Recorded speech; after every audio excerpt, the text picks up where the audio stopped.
Stay tuned to the end to watch the bloopers. How do we know we're bringing our car to the right automotive repair shop? Let's find out by talking to the owner of Integrated Automotive, Eric Raymond.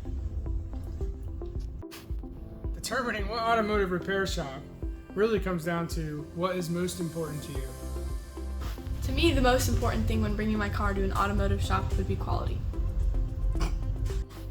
What does quality mean to you?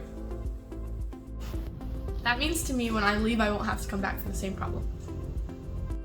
That's great. Our technicians here at Integrated Automotive do thorough testing, and then after the repair, verify that the repair has been completed.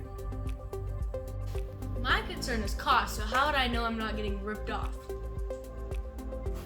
Getting ripped off is a very valid concern for everyone.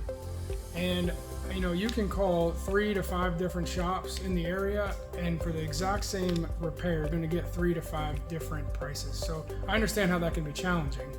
And how do we determine which price are we going to go with? And that can be very frustrating.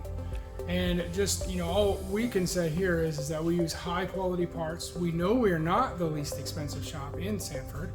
And, the quality is going to show itself. How long is this gonna take? I'm so busy. And I have practice and school and work. When would I even get this done? Time management is a very big concern for most of the customers.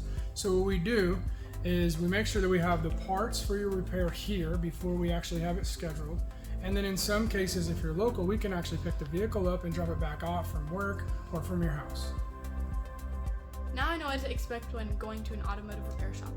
And now I'm more confident with choosing which automotive repair shop I go to. Thanks for chatting with me today. And if you have any more questions or want to know any more services that we can do, click the link below to our website. My car to the shop. What happened? Why is it started? The video just started. By itself. Stop it. Wait, let's watch it. Thank you.